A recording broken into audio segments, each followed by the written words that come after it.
تشریف لے جا رہے تھے، آواز آئی یا رسول اللہ، تو آپ نے دیکھا ایسے دائیں بائیں کوئی نظر نہیں آیا، پھر آواز آئی یا رسول اللہ، تو پھر آپ نے دیکھا تو ایک ہرنی آپ کو پکار رہی تھی، ہرنی، یا رسول اللہ یا رسول اللہ۔ تو آپ اس کے قریب گئے تو وہ رسی سے بندھی ہوئی تھی چارپائی کے ساتھ، کہنے لگی آپ کا صحابی مجھے پکڑ کے لایا ہے، میرے چھوٹے چھوٹے بچے ہیں، وہ بھوک سے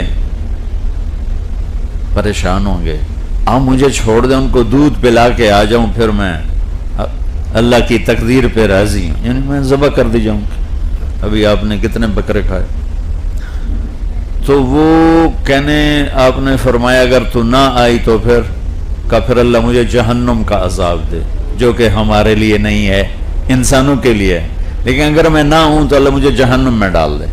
تو آپ نے اس کی رسی کھول دی اور وہیں بیٹھ گئے، ہرنی بھاگ گئی۔ اتنے تھوڑی دیر گزری تو آپ نے دیکھا وہ پہاڑ سے اتری آ رہی ہے اور آگے کہنے لگی یا رسول اللہ میں حاضر ہوں، یعنی میں اللہ کی تقدیر پہ راضی ہوں۔ آپ نے اسے دوبارہ باندھ کے وہیں بیٹھ گئے۔ دیر گزر گئی تو وہ صحابی آئے جو شکار کر کے لائے تھے، وہ آپ کو دیکھ کے حیران ہو گیا۔ اب وہ باہر مدینہ سے تھوڑا باہر رہتے تھے، وہ حیران ہو گئے، یا رسول اللہ آپ یہاں کیا کر رہے ہیں؟ تو آپ نے فرمایا ایک کام ہے۔ کہا جی فرمائیں۔ کہ یہ ہرنی مجھے گفٹ کرو۔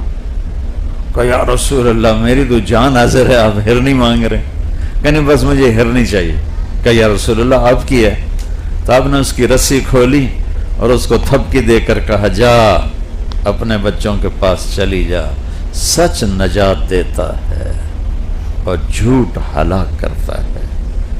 آپ سب سے کہتا ہوں ہرنی والا ایمان بنا لیں، جتنا ہرنی وہ جان دینے آئی تھی، آپ کے تو چند پیسے اوپر نیچے ہو رہے ہوتے ہیں، تو یہاں وہ جان دینے کے لیے واپس آ گئی۔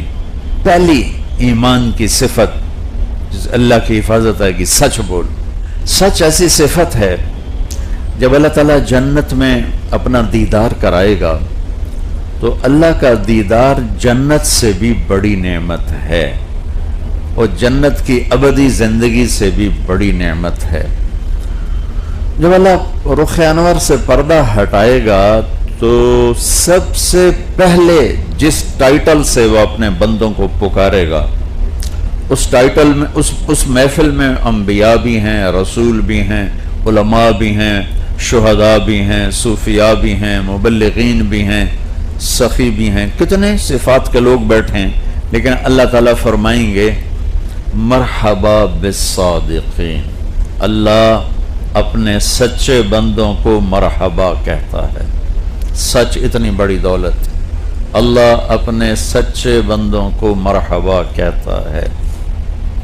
حجاج کا نام سنا ہوگا آپ نے، بہت ظالم آدمی تھا۔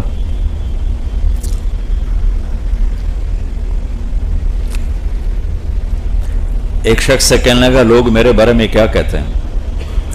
کہنے لگا اگر میں بتایا تو مجھے قتل کر دے گا۔ کہا نہیں تجھے قتل نہیں کرتا، تو بتا کیا کہتے ہیں۔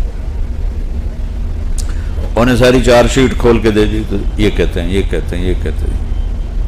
اس میں ایک یہ بھی کہا کہ کہتے ہیں بڑا جھوٹا ہے۔ سنتا رہا تو کہنے لگا تو نے ٹھیک کہا ہے، سچ کہتے ہیں، جو کچھ کہا ہے ٹھیک ہے، سوائے ایک بات کے، جس دن سے میرے زبان نے بولنا شروع کیا ہے میں نے آج تک جھوٹ نہیں بولا۔ جس دن سے میری زبان نے بولنا شروع کیا میں نے آج تک جھوٹ نہیں بولا۔ تو لِأَنَّكَ تَصْدُقُ الْحَدِيث، یا رسول اللہ آپ سچ بولتے ہیں، وَتَصِلُ الرَّحِمْ، تو اپنی زندگی میں سچ کو داخل کر لیں۔ ہمارے پاکستان میں کاروباری طبقہ پھنسا ہوا ہے، نہ چاہنے کے باوجود جھوٹ بولتا ہے، نہ چاہنے کے باوجود اسے کہیں نہ کہیں یہ کرنا پڑتا ہے۔ تو یہ عزم لے کے اٹھو کہ نہیں، الصدق ینجی والکذب یہلک، سچ نجات دیتا ہے، جھوٹ ہلاک کرتا ہے۔